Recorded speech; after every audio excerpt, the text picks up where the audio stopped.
Welcome to Medify. So let's start pharmacology. In pharmacology, we will continue autonomous nervous system, and today we will discuss adrenergic drug. In adrenergic drug, what is mean? सुनना अब तक अपन जो पढ़ रहे थे वो थी cholinergic drug. जो कोलिनर्जिक ड्रग है वो एक्ट करती है पैरासिम्पैथेटिक पे.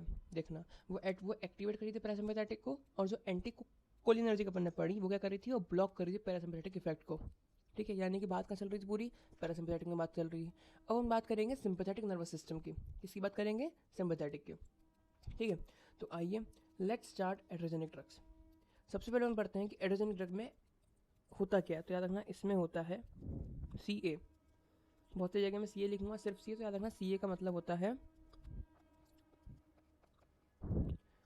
कैटेकोलामीन. CA का मतलब क्या होता है? कैटेकोलामीन.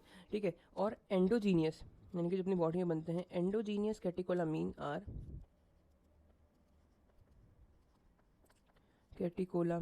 आर पहला dopamine, second noradrenaline and third is adrenaline. हाँ, नॉर एड्रेनलिन को अपन क्या बोल सकते हैं? Also called as nor epinephrine,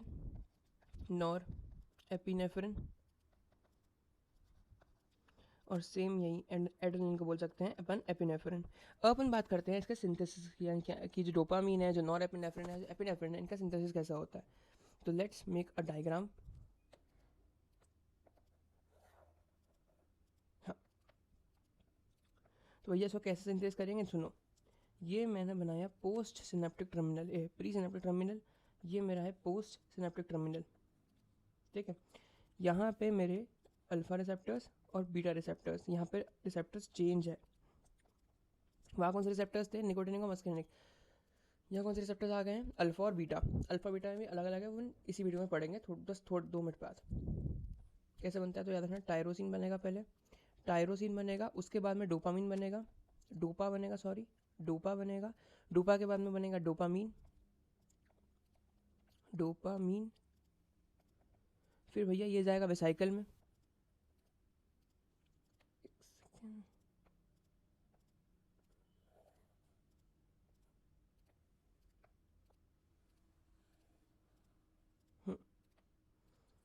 dopamine ये जाएगा कहाँ पे? वेसाइकल में, DA. वेसाइकल में आने के बाद ये हो जाएगा कन्वर्ट किसमें? नॉर एपिनेफ्रिन में, और नॉर एपिनेफ्रिन से कन्वर्ट हो जाएगा एपिनेफ्रिन में. कुछ समझ में आया? टायरोसिन से डोपा से डोपामीन से डोपामीन गया वेसाइकल में. ये तुम्हारा है वेसाइकल में हुआ नॉर एपिनेफ्रिन से बन गया वो एपिनेफ्रिन. अब सुनना कहानी क्या होती है.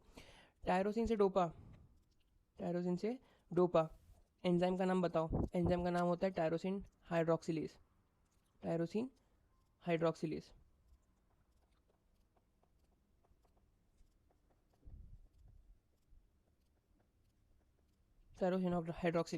ठीक है, ये इस स्टेप का रेट लिमिटिंग एंजाइम होता है. ये पूरी प्रोसेस का क्या होता है? रेट लिमिटिंग एंजाइम होता है. ठीक है, इसके बाद में डोपा से डोपामीन, डोपा कार्बोक्सिलेज. देन यहाँ पे जो वेसाइकल के अंदर एंट्री मिलती है तो यहाँ पे लगा रहता है एक ट्रांसपोर्टर. क्या लगा रहता है भैया? एक ट्रांसपोर्टर लगा रहता है, और वो ट्रांसपोर्टर जो होता है उसका नाम है VMAT2. इसका ट्रांसपोर्टर होता है जो कि वेसाइकल के अंदर डोपामिन की एंट्री देखता है. उसके बाद में यहाँ पे नॉर एपिनेफ्रिन और एपिनेफ्रिन में क्या फ़र्क होता है? तो याद रखना यहाँ पे होता है मिथाइलेशन. क्या होता है? मिथाइलेशन. हाँ, मिथाइलेशन होता है. यहाँ होता है मिथाइलेशन. किसके थ्रू होता है? तो किसके थ्रू होता है बताता हूँ तुमको. Phenol, ethanol, amine and methyl transferase. ये नाम है इसका, तुमको याद करना पड़ेगा. याद कर लो. कुछ फिनॉल है, फिर इथेनॉल भी आ जाएगा, फिर अमीन भी आ जाएगा, फिर एन मिथाइलेशन अपना ट्रांसफरेज. सिंपल. करो ना करो, फ़र्क नहीं पड़ता, इतना इंपॉर्टेंट नहीं है. इंपॉर्टेंट है ये इंपॉर्टेंट है, और ये इंपॉर्टेंट है. ये दोनों इंपॉर्टेंट क्यों है आप बताता हूँ. देखो, ये दोनों इसलिए इंपॉर्टेंट है क्योंकि इन पढ़ते हैं क्लिनिकल टर्म्स. क्लिनिकल टर्म में क्या होगा? जो टायरोसिन हाइड्रोक्सिलेज है। अगर मान लो कि डोपामिन बहुत बन रहा है बॉडी में और तुमको इसको रोकना है तो क्या करना पड़ेगा, टायरोक्सिन हाइड्रोक्सिलेज को रोकना पड़ेगा। और इसको इनहिबिट करने के लिए एक ड्रग आती है विच इज कॉल्ड एज मिट्रोसिन, मिट्रोसिन या मिटायरोसिन, सिंपल। ये ड्रग ऑफ चॉइस होती है किसके लिए, ड्रग ऑफ चॉइस फॉर इनऑपरेबल, जो कि ऑपरेट नहीं कर सकते, फियोसाइटोमा।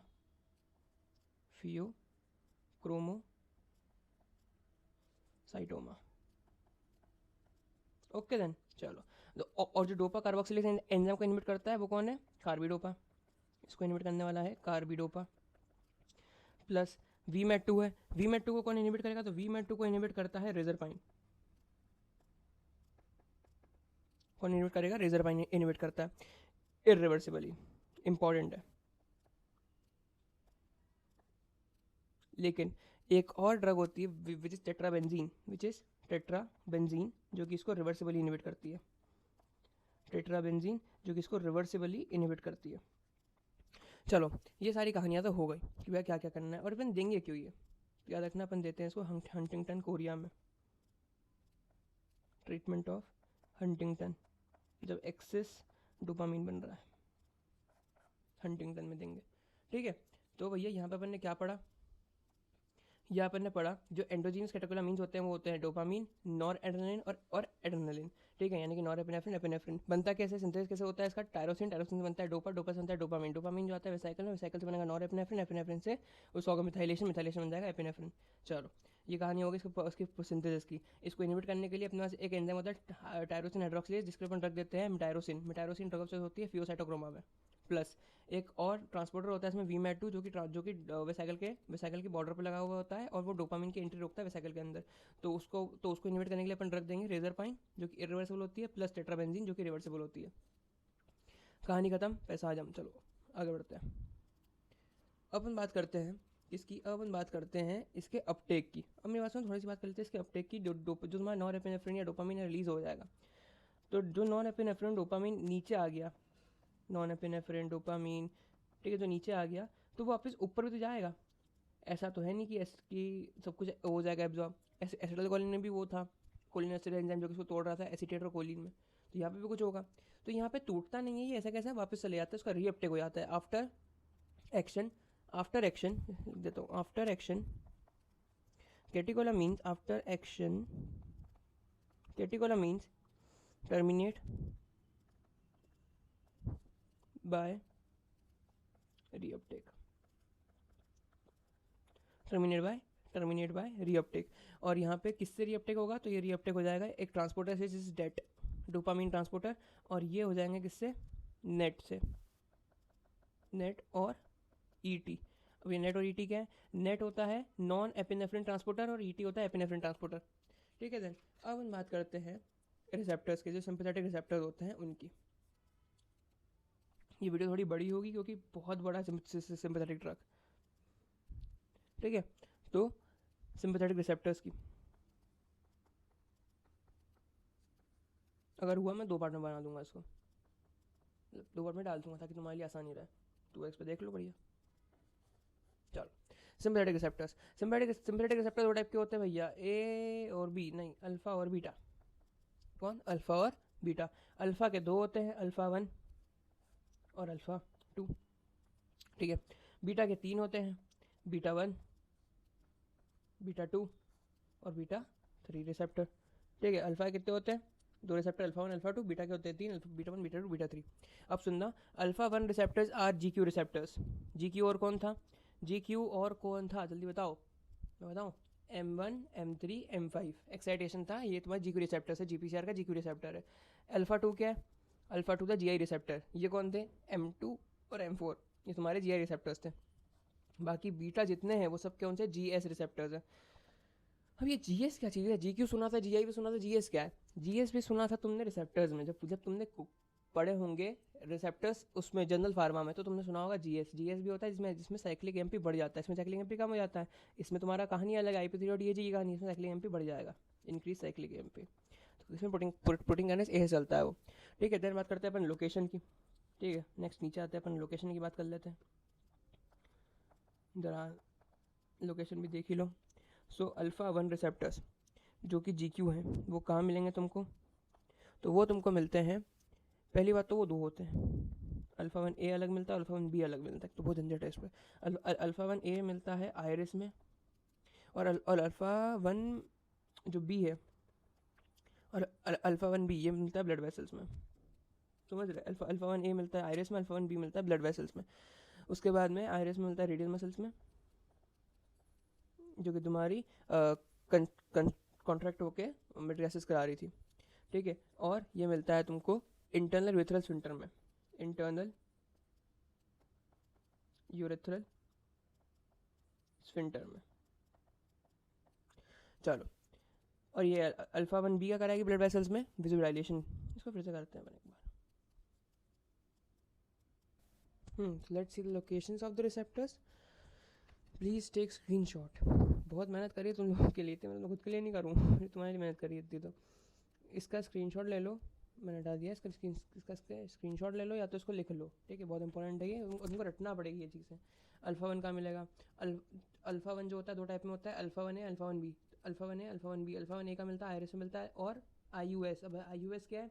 Internal urethral sphincter, internal urethral sphincter में मिलता है। क्या कराता क्या, एक्शन क्या है? तो ये होता है रेडियल मसल में, तो ये कराएगा मिड्रियासिस। आयरिस में कहाँ होता है? रेडियल मसल पे होता है, तो कराता है मिड्रियासिस कराता है, यानी कि उसको स्टिमुलेट कराता है, यानी कॉन्ट्रैक्ट कराता है रेडियल मसल को, ठीक है। और तो ब्लड वेसल्स में होता है alpha 1 B, alpha 1 B blood vessels में होता है, जो कि कराता है वेजो कंस्ट्रिक्शन। क्या कराता है? वेजो कंस्ट्रिक्शन कराता है। उसका आता है अल्फ़ा 2, अल्फ़ा 2 को बोलते हैं अल्फ़ा 2A, ठीक है। या ये तुम आगे पढ़ोगे alpha 2A agonist, alpha 2A agonist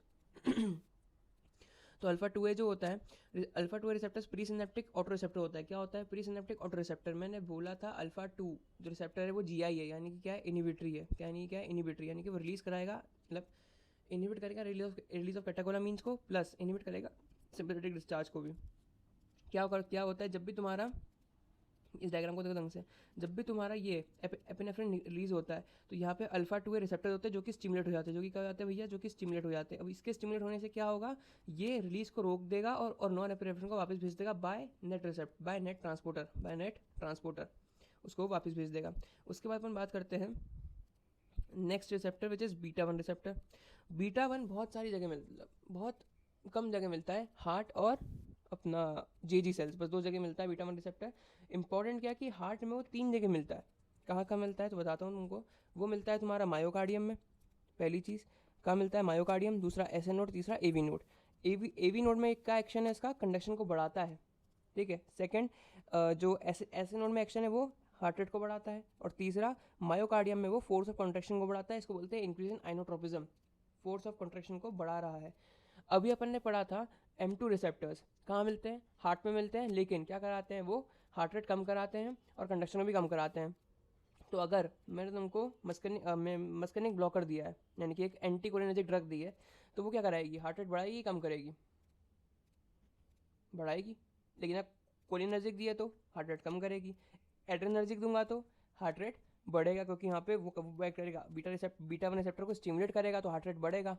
लेकिन अगर एंटी एड्रेनिक दूंगा तो हार्ट रेट कम होगा, क्योंकि वो बीटा 1 को ब्लॉक कर देगा, बीटा ब्लॉकर्स, ठीक है। तो ऐसा तुमको याद रखनी चीज़ है। बीटा 2 जो होती है वो मिलती है स्केलेटल मसल्स में, तुम्हारे ट्रमर्स को बढ़ाती है। एक्शन इसका लीवर, तुम्हारी लीवर में होती है। लीवर में बीटा 2 रिसेप्टर्स ग्लाइकोजन लाइसिस कराता है, ग्लाइकोजन का ग्लाइकोजन का ब्रेकडाउन कराता है और ग्लूकोज का ब्लड में इंक्रीज कराता है। इससे क्या होता है? Hyperglycaemia. Next smooth muscles, smooth muscle में ये रिलैक्स कराता है, स्मूथ मसल को डायलेशन कराता है स्मूथ मसल्स का। उसके बाद करते हैं अपन बीटा 3 रिसेप्टर। बीटा 3 रिसेप्टर कहाँ होता है? तो वो एडिपोस टिश्यू में होता है, जो कि क्या कराता है? लाइपोलाइसिस कराता है उसका। प्लस डेट्रोसर मसल में होता है, जो कि उसको रिलैक्स कराता है डेट्रोसर मसल को, यानी कि इनहिबिटिंग यूरिनेशन। चलो भैया, सारी बातें अपन ने कर ली रिसेप्टर्स की। इसका स्क्रीनशॉट ले लेना या तो लिख लेना, बहुत इंपॉर्टेंट है। अब बात करते हैं अपन क्लासिफिकेशन। किसका क्लासिफिकेशन? Classification of drugs. देखो, जो एड्रेनर्जिक ड्रग है, जो तुम्हारी एड्रेनर्जिक ड्रग है, वो 3 टाइप में अपन पढ़ते हैं। कितने टाइप में पढ़ते हैं? 3 टाइप में। पहला है डायरेक्टली एक्टिंग।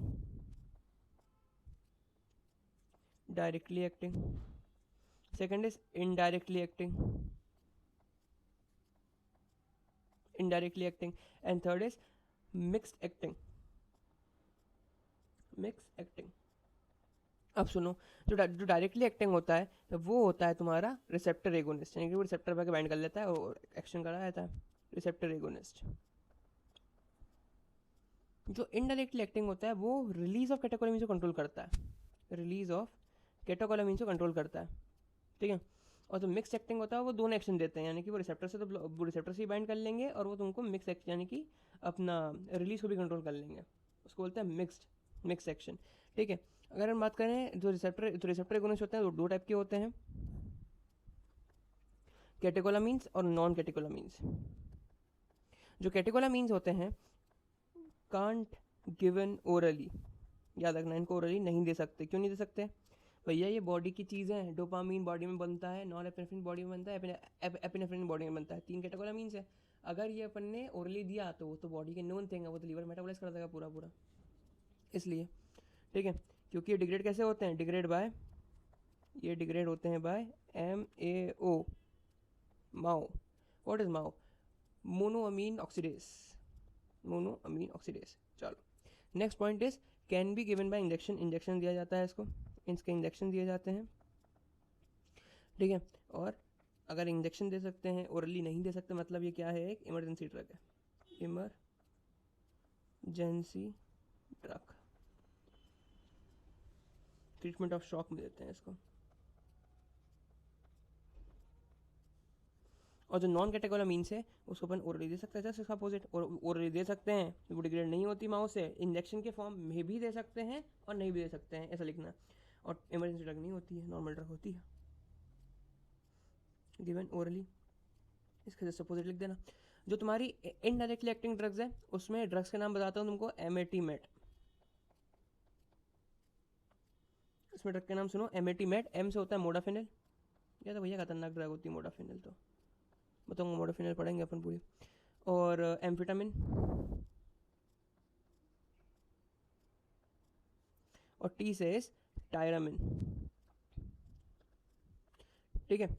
देन आती है अपने पास बोथ मिक्स्ड एक्टिंग ड्रग, तो वो तुम्हारी आती है एक दो होती है वो, एक होती है इफेड्रिन, ये तुमने पढ़ी होगी उसमें अपने प्रैक्टिकल में, इफेड्रिन तुमने ट्राई करी होगी एज अ मिड्रियाटिक, उसमें प्रैक्टिकल में जब तुम काल लैब में गए होंगे तो उसमें डाली होगी एफिड्रिन, या मत भूला करो, चीज़ याद रखा करो। प्लस मेफेंट्राइन, मीफेंटरमाइन,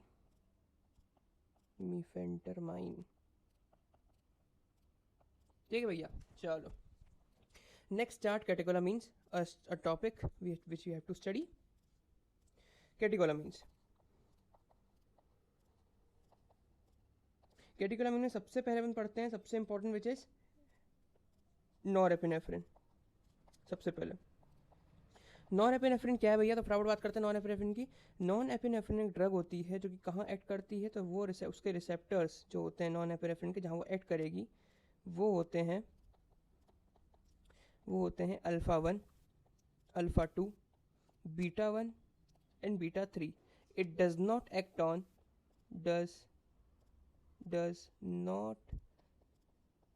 ऑन बीटा 2 रिसेप्टर्स, यानी कि कहाँ पे एक्ट नहीं करेगा, लीवर में, स्केलेटल मसल्स में, और बताओ स्मूथ मसल्स, याद रखो। चलो तो भैया यहाँ पे काम नहीं करेगा, तो ये बीटा 1 पे काम कर रहा है, बीटा 3 पे काम कर रहा है, अल्फा 1 और अल्फा 2 पे काम कर रहा है, तो ये क्या नहीं कराएगा, तो ये ब्रोंकियल डायलेशन नहीं कराएगा, नो ब्रोंकियल डायलेशन, क्योंकि भैया बीटा 1 जो होता है वो स्मूथ मसल पे होता है, स्मूथ मसल कहाँ होती है, ब्रोंकस में भी होती है, तो इसलिए मतलब वो रेस्ट वाली कहानी नहीं थी M3 की, वो वाली कहानी मान लो तुम, क्योंकि बीटा 1 और बीटा 3 का अपने को पता है कहाँ मिलते हैं, एडिपोस टिश्यू डेट्रोस मसल बीटा 3 मिलेगा, बीटा 1 तुमको हार्ट और जी सेल से मिलेगा, रेस्ट जितनी जगह सब जगह डाल दो बीटा 2।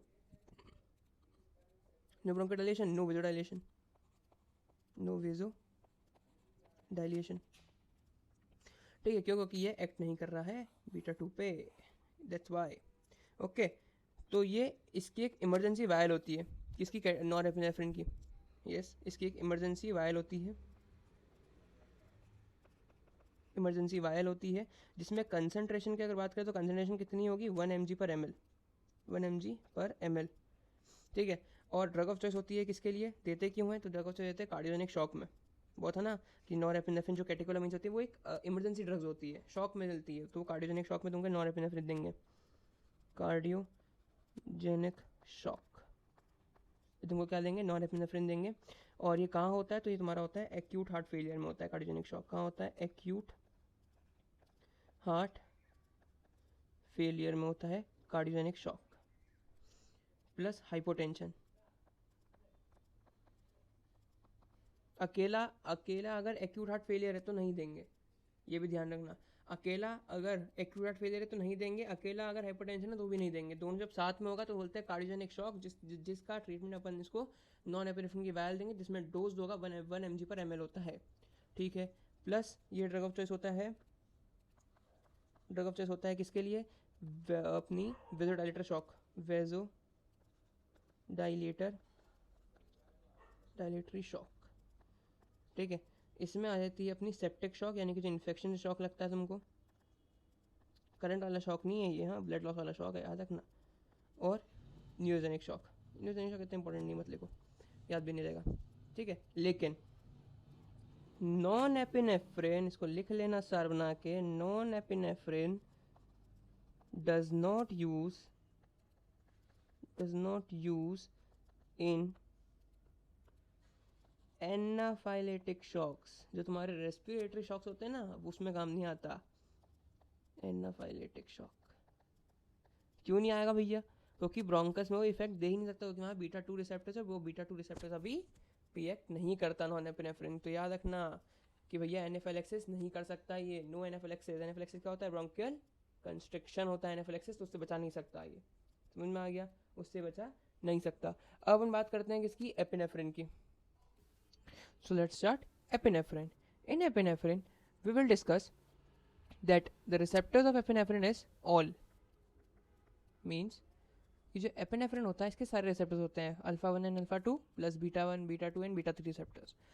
Then epinephrine की इमरजेंसी वायल होती है, वही इमरजेंसी वायल जो कि नॉर एपिनेफ्रिन की भी होती थी, इमरजेंसी वायल होती है जिसका सेम ड्रग कंसेंट्रेशन होती है, सेम कंसेंट्रेशन 1 mg/ml, जो कि सेम थी नॉन एपिनेफ्रिन से, ओके देन। और हाँ, इसकी खासियत होती है कि इसको इंट्राऑशियसली भी दे सकते हैं, जब तुम्हारी वेन्स कोलैप्स हो जाती है, ठीक है, तो अपन इंट्राऑशियसली भी देते हैं इसको टिबिया में। उसमें इसकी जो कंसेंट्रेशन है वो ज़्यादा होती है एज़ कम्पेयर टू नॉर्मल। उसकी जो कंसेंट्रेशन होती है वो इसका रेशियो होता है 1:10,000 होता है नॉर्मली, लेकिन इंट्राऑशियसली इसको देते हैं अपन 1/1000, यानी कि 10 गुना ज़्यादा कंसेंट्रेशन में देते हैं। चलो, तो बात करते हैं अपन इसके यूजेस की। तो यूजेस में भैया सारे रिसेप्टर हैं, जो उसमें नहीं था कौन सा था, बीटा 2 रिसेप्टर। तो सबसे पहला यूज़ तो उसका यही आ गया, एनाफाइलेक्सिस। एनाफाइलेक्सिस में इसका रोल अच्छा खासा होता है, अच्छा खासा प्रिवेंट करता है। अब एनाफाइलेक्सिस क्या होता है, एनाफाइलेटिक शॉक होता है जो कि ब्रोंकियल कंस्ट्रक्शन के कारण हो जाता है। तो क्या करेगा ये, सिंपल सी बात है, इसका रैशनल यानी कि इसका इफेक्ट क्या आएगा, इसका इफेक्ट आ जाएगा ब्रोंकियल डायलिएशन।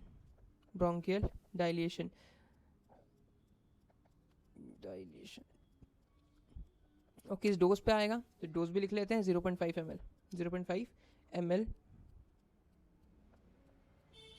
ऑफ 1:1000 रेशियो वाली कंसेंट्रेशन में। और कैसे देंगे इसको, इंट्रामस्कुलर देंगे। और कौन सी मसल में देंगे, तो रखना वास्टस लेटरालिस में देते हैं इसको, वास्टस लेटरालिस में देते हैं। देन वी स्टार्ट, एक और इसका यूज होता है कार्डियक अरेस्ट में। इसका जो डोज होता है वो अलग अलग रूट पे अलग अलग होता है, ठीक है। जो इंट्रा ऑशियसली और इंट्रावीनसली रूट होती है वो ज़्यादा होता है, यानी कंसनट्रेशन उसकी ज़्यादा होती है एज कम्पेयर टू जो ईटी होता है, ठीक है। ईटी मतलब एंटेरल रूट, ओरल वाली, ठीक है। 1:1000 ये दोनों जाएगी किसमें, इंट्रावीनसली प्लस इंट्रा ऑशियसली।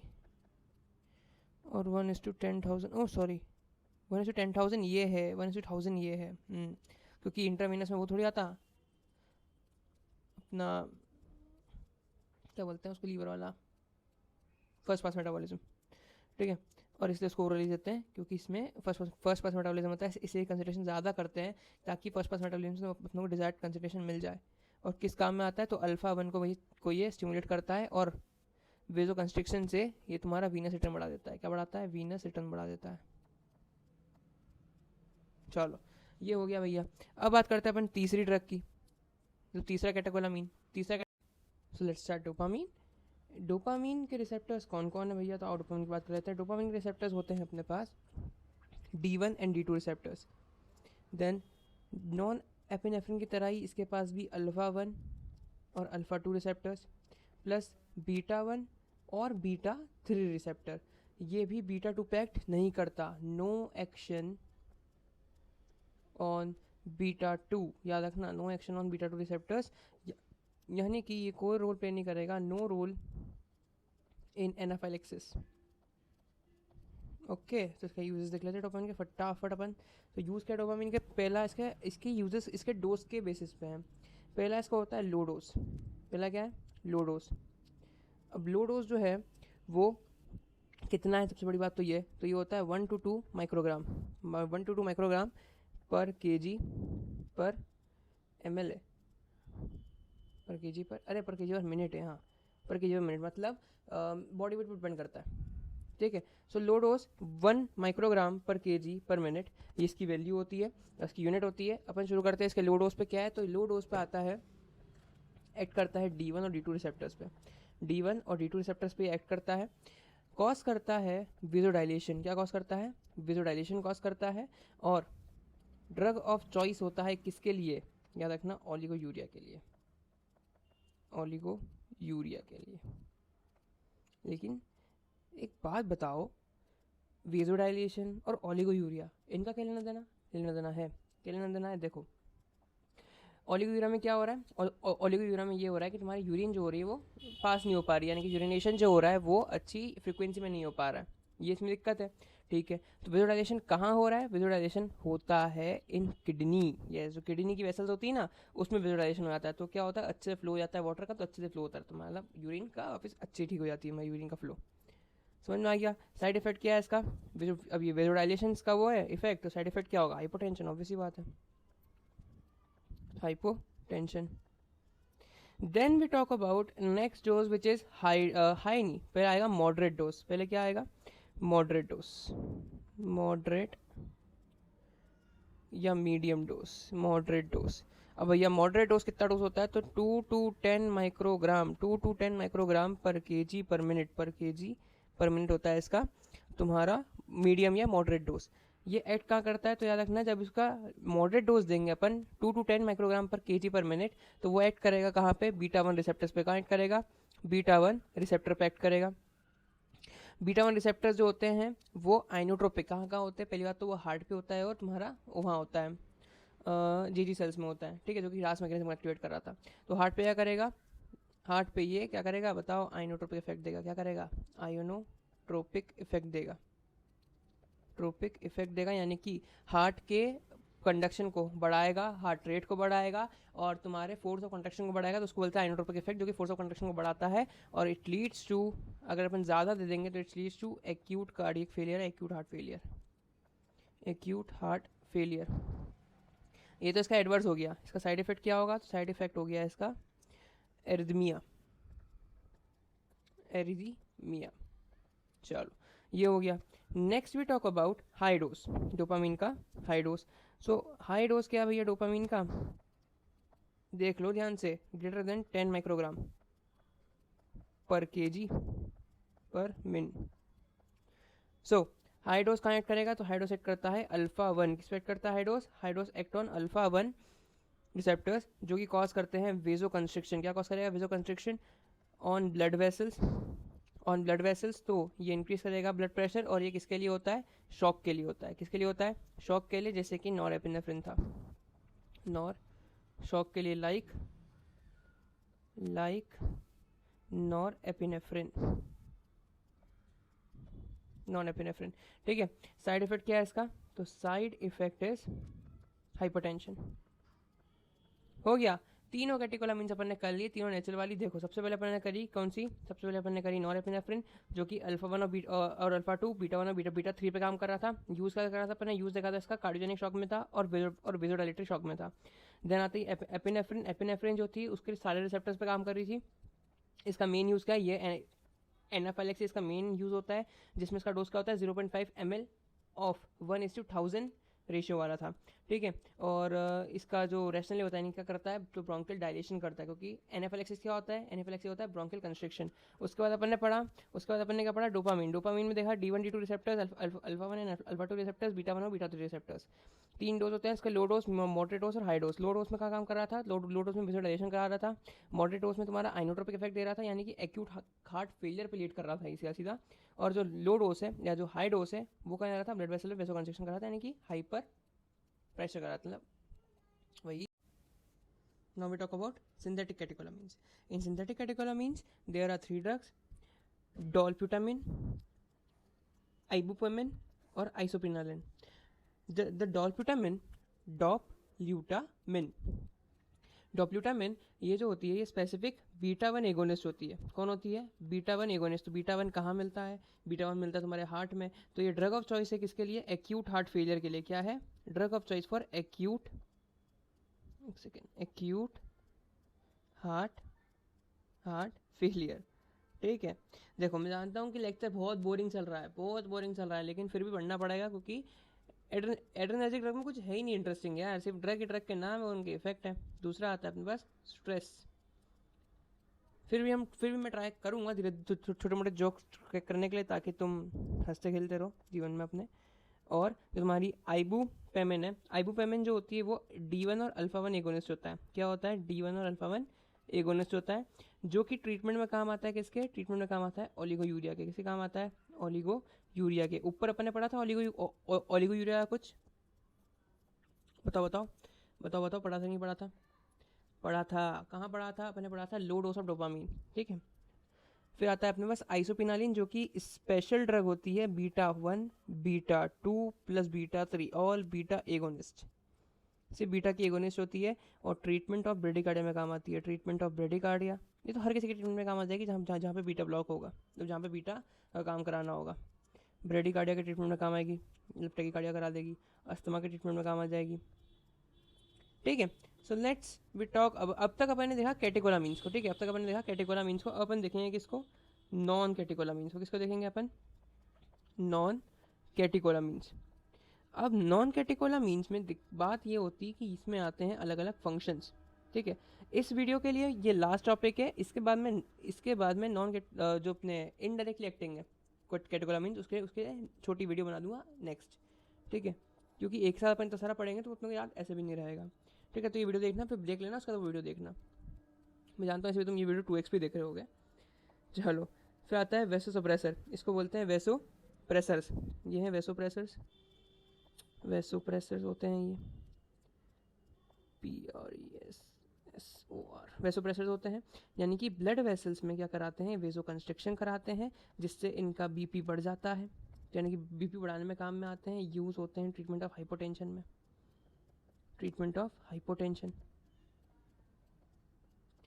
हाइपोटेंशन में काम आते हैं। हाँ, तो सिलेक्टिव अल्फा 1 एगोनिस्ट बोलते हैं ऐसे को, जो कि तुम्हारे काम आते हैं इसमें। क्या बोलते हैं, सिलेक्टिव अल्फा 1 एगोनिस्ट, जो कि सिर्फ और सिर्फ अल्फा 1 पर एक्ट करते हैं। और ड्रग्स कौन सी होगी, तो ड्रग्स लिख लेता हूँ, दो ड्रग्स है अपने पास, दो नहीं है, एक ही है, मिड्रिन। हाँ मिड्रिन एक ही है, मिड्रिन जो कि ड्रग ऑफ चॉइस है। किसके लिए, drug of choices for postural hypotension, ठीक है। नेक्स्ट इज मिड्रियाटिक्स, मतलब next effect of non catecholamines is mydriatics. पहला क्या था, vasopressors, then second is mydriatic यानी कि आंखों का क्या कराएगी, मिड्रियासिस कराएगी। अभी ये तो तुमको पता था कि आंखों में होती है रेडियल मसल्स, ठीक है। आंखों में होती है रेडियल मसल में कौन से अपने रिसेप्टर होते हैं, alpha 1 receptor, very good. Iris में होते थे अल्फा 1 ए रिसेप्टर्स। सो यहाँ लगेगा अल्फा 1 ए एगोनिस्ट, ठीक है। और अल्फा 1 ए एगोनिस्ट तुमको सबको पता होना चाहिए, मुंह पर रटा होना चाहिए, उसका नाम है फिनाइलफेरिन। यस, फिनाइल, जो स्पेलिंग अपन पहले 11वीं में पढ़ी थी वो, और फेरिन या फिनाइलीफेरिन ऐसे भी लिख सकते हो, हाँ, फिनाइलीफेरिन, ठीक है। जो कि आई ड्रॉप होता है, क्या होता है, आई ड्रॉप होता है जो कि मिड्रियाटिक कराता है, क्या कराता है, मिड्रियासिस कराता है। और ये यूज़ होता है किसमें, फंडोस्कोपी में, यूजेज इन फंडोस्कोपी। फंडोस्कोपी तुमने उसमें भी पढ़ी होगी एंटीकोलिनर्जिक्स में, है ना। Then next is nasal congestion. Next जो इफेक्ट देता है अपना नॉन कैटेकोलामीन्स, वो होता है तुम्हारे पास नीजल कंजेशन। तीसरा इफेक्ट है नीजल कंजेशन। अब ये nasal congestion, so let's talk about the third effect which is nasal congestion. Nasal congestion और also called as rhinorrhea. अब ये होता क्या है, तो आओ समझते हैं भैया ये होता क्या है। देखो, जब तुम्हारी नेजल ब्लड वेसल्स, जब तुम्हारी नेजल ब्लड वेसल्स डायलिएट हो जाती है, डायलिएट हो जाती है तो क्या होता है, ब्लड वेसल्स के अंदर से जो प्लाज्मा है वो बाहर आ जाता है, और बाहर आके वो तुम्हारी नेजल आउटलेट से निकल जाता है। और जब तुम्हारा प्लाज्मा नेजल आउटलेट से बाहर निकल रहा है, उस कंडीशन को क्या बोलते हैं, राइनोरिया बोलते हैं।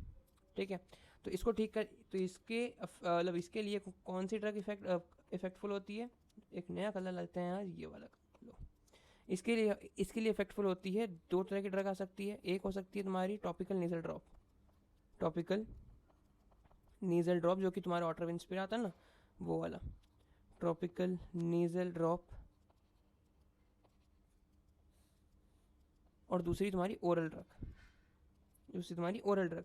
ट्रॉपिकल नेजल ड्रॉप में आती है सबसे पहली ऑक्सीमेटाजोलिन, ऑक्सीमेटाजोलिन, जोलिन, ऑक्सीमेटाजोलिन।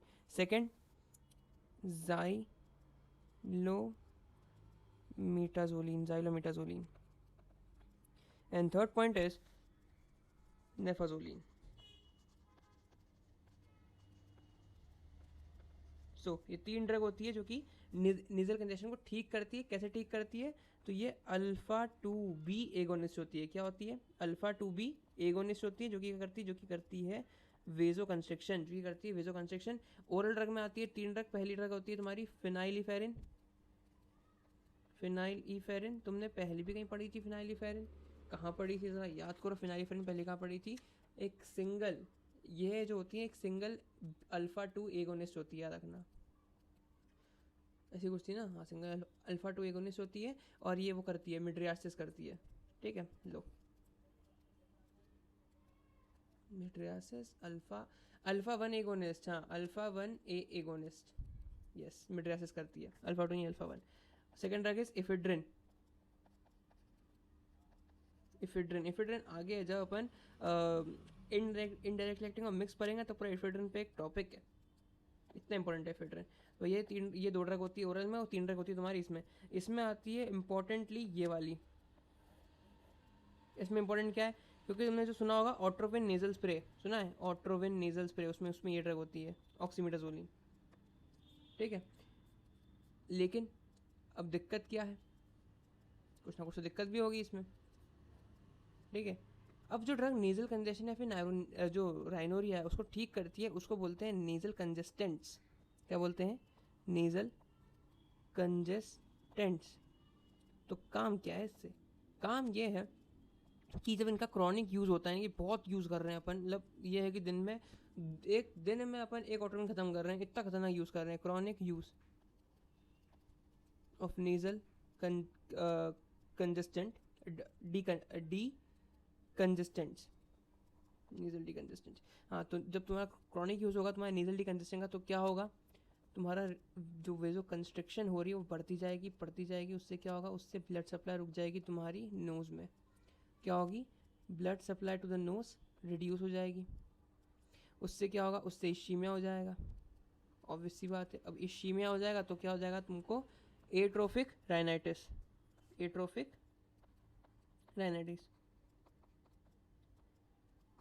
राइनाइटिस। या फिर एक चीज़ तो ये होगी कि भैया तुमने क्रॉनिक मतलब खतरनाक यूज़ करने लग गया तुम इसको।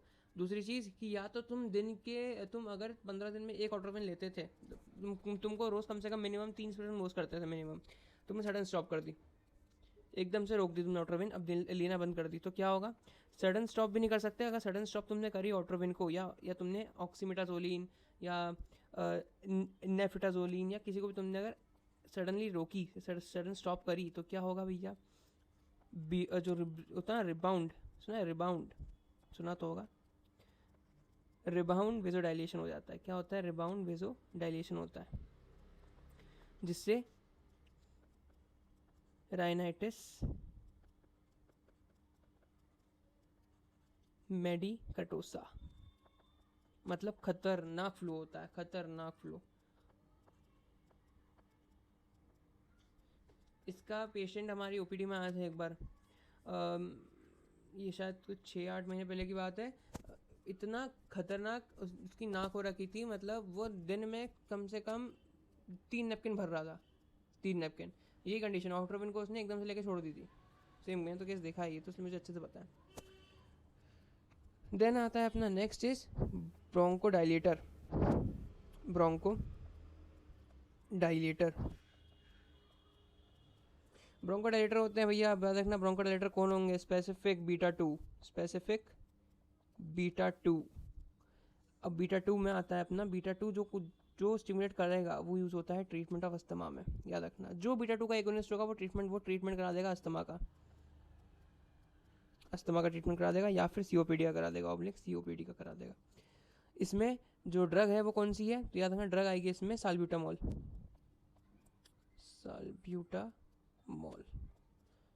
और टर्ब्यूटालीन।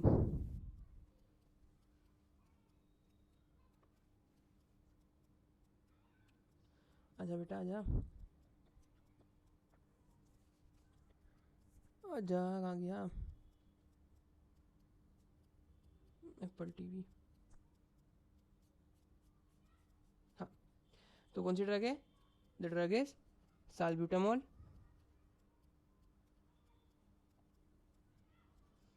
और टर्ब्यूटालीन।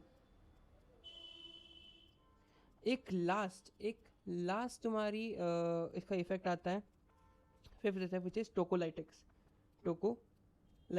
अब ये जो टोकोलाइटिक्स है ये क्या होता है?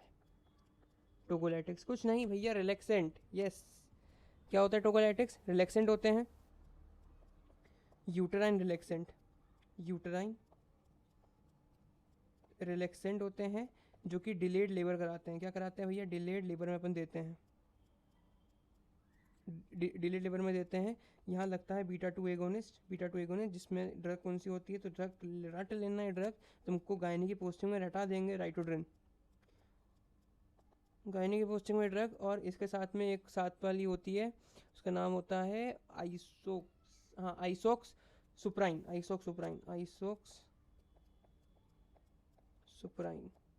ये दोनों ड्रग तुमको रटा देंगे। और ये किस में यूज़ करते हैं? तो प्री टर्म लेबर में यूज़ करते हैं, या प्री टर्म डिलीवरी।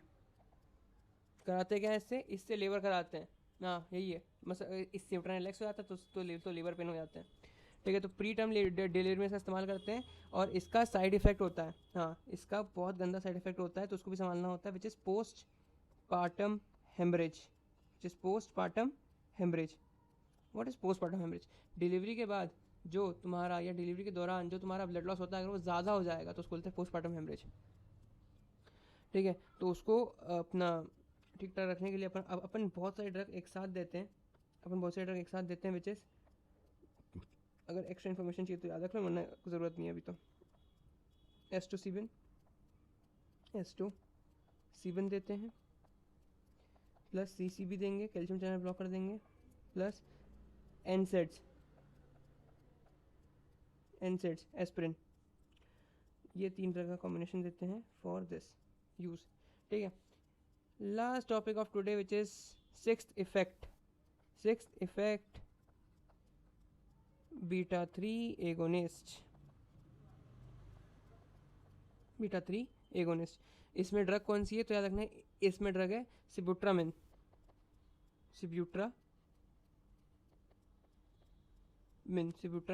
अब ये क्या करती है? तो याद रखना, ये एपेटाइटो कम करती है। क्या कम करती है? एपेटाइटो कम करती है। यानी कि ये कैसी ड्रग होगी इसके नेचर में? तो ये जो ड्रग है ये तुम्हारी है एंटी ओबेसिटी ड्रग। कैसी ड्रग है? एंटी ओबेसिटी, मोटापे को कम करती है। तो जो मोटे लोग हैं वो ऐसा नहीं कि खा ले जाके, है ना, कि भैया सिबुट्रामिन दे दो, नहीं देते। बिना प्रिस्क्रिप्शन के ड्रग्स, ऐसी ड्रग्स नहीं मिलती है।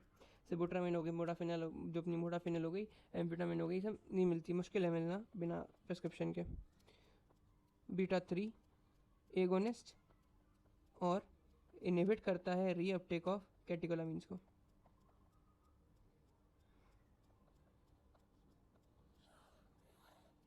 चलिए